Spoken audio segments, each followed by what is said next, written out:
Welcome बच्चों।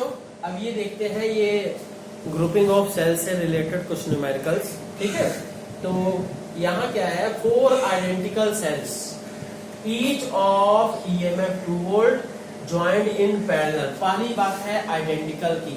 Identical का अर्थ है इट मींस ई सेम होगा और आर सेम होगा। ठीक, सभी का इंटरनल रेजिस्टेंस और ईएमएफ सेम है। तो ई की वैल्यू कितनी है, E is equal to 2 volt बोल रहा है और इंटरनल रेजिस्टेंस की बात नहीं कर रहे हैं। ठीक, joint in parallel for supplying current to external circuit consisting of 215 ohm resistances joint in parallel. अब देखिए कि 4 है, हाँ 4 सेल्स है, n इक्वल टू 4 सेल्स। ठीक, तो पहला सेल ये हो गया जी, दूसरा, तीसरा और ये चौथा। ठीक, ये 4 सेल्स हो गए। इसी तरह से ये 4 सेल्स हो गए। ठीक, तो अब ये चारों सेल्स के को किसके पैरेलल में लगाया, पैरेलल कॉम्बिनेशन ऑफ 2 रेजिस्टेंसेस। ये 15 ओम के रेजिस्टेंस हो गए। ठीक, ये 15 ओम के रेजिस्टेंस हो गया। Clear students?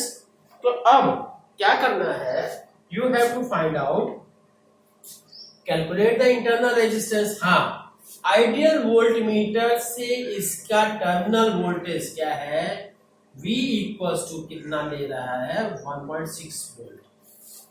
ठीक, तो अब क्या करिएगा, देखते हैं कि external resistance this one is the R, तो R इक्वल्स टू 15 ओम है, then R effective will be कितना हो जाएगा। पहली बात देख लीजिए, चारों के अक्रॉस ईएमएफ कितना होगा, ईएमएफ कितना होगा चारों, क्योंकि चारों के चारों पैरेलल है तो ईएमएफ की value E equals to 2 volt की होगी। और इसी चारों के अक्रॉस वोल्टेज बोल रहा है 1.6 वोल्ट। ठीक, अब आपको फॉर्मूला मालूम होना चाहिए क्या, कि ऐसी सिचुएशन के लिए क्या फॉर्मूला है, E equals to V plus IR। ठीक, तो यहां पे क्या है, करंट, I करंट हो गया और R क्या है, टोटल इंटरनल रेजिस्टेंस इक्विवेलेंट। तो अब क्या है, यहां पे R इक्विवेलेंट हुआ और ये टोटल करंट। सबसे पहले तो टोटल करंट निकालने के हिसाब से आपको ये भी पता होना चाहिए कि V is equal to I into capital R effective.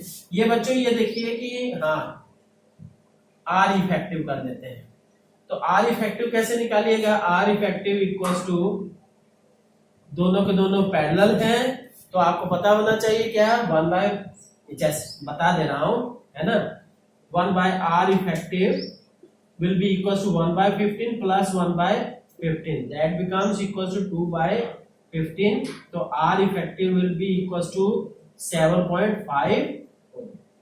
ठीक, कितना आया।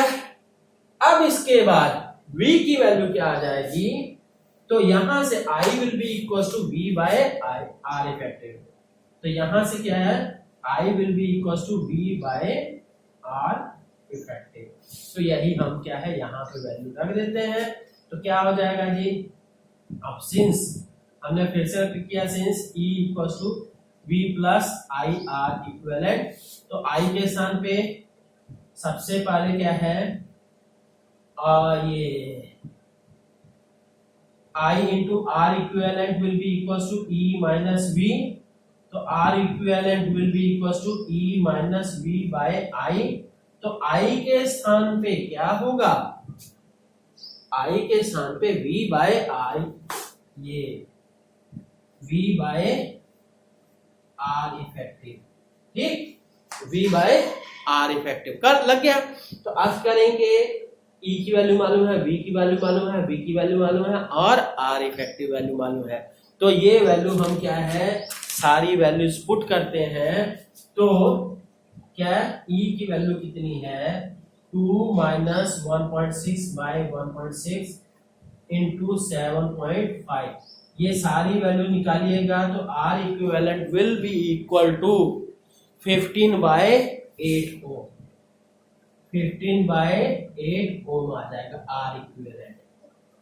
ठीक है students, R equivalent will be equal to 15/8 ओम।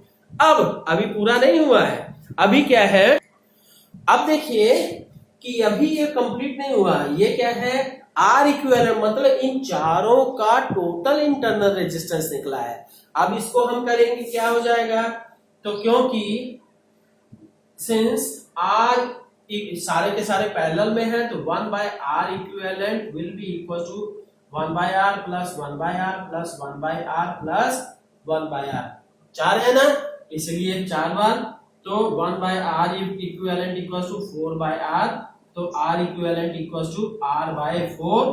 तो अब r की वैल्यू क्या आ जाएगी, r will be equal to 4 into r equivalent, 4 into r equivalent की वैल्यू 15/8, तो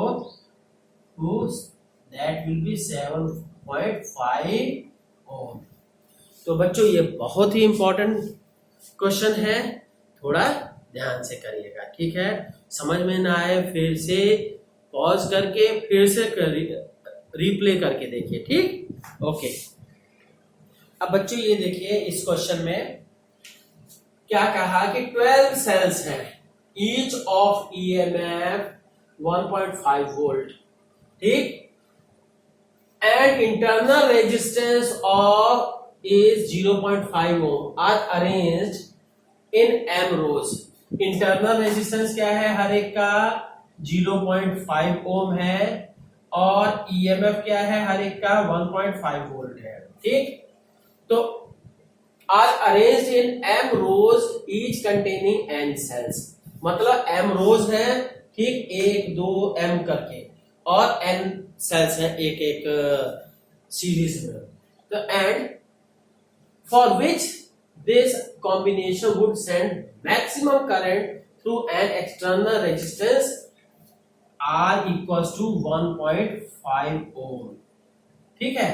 1.5 ओम रेजिस्टेंस के लिए ये कब किस सिचुएशन में सबसे ज्यादा करंट फ्लो कराएगा, कब, मैक्सिमम करंट, आई मैक्सिमम के लिए क्या निकालना है, एन और एम निकालना है, ठीक। एक चीज और, टोटल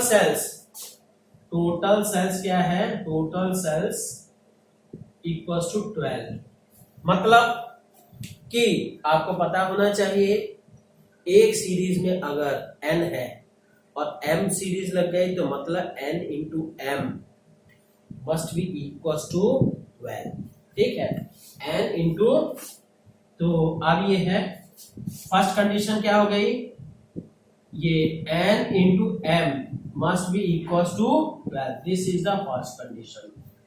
सेकंड कंडीशन, ठीक, तो सेकंड कंडीशन क्या हुई कि for maximum current in the circuit में मैक्सिमम करंट होने के लिए क्या होता है, total internal resistance equal to total external resistance. तो टोटल एक्सटर्नल रेजिस्टेंस तो ये, और टोटल इंटरनल रेजिस्टेंस ये, ठीक। तो अब यहां से देखते हैं एक क्या निकलता है। तो बच्चों देखिए, ये n in by m will become equal to r by small r। तो कैपिटल R की वैल्यू कितनी है, दैट इज 1.5 वोल्ट, है ना, और स्मॉल r की वैल्यू 0.5, तो ये कर दोगे तो दैट बिकम्स इक्वल टू 3, ठीक। तो अब यहां से n इक्वल्स टू 3m, ठीक, एक चीज ये आ गई सेकंड इक्वेशन।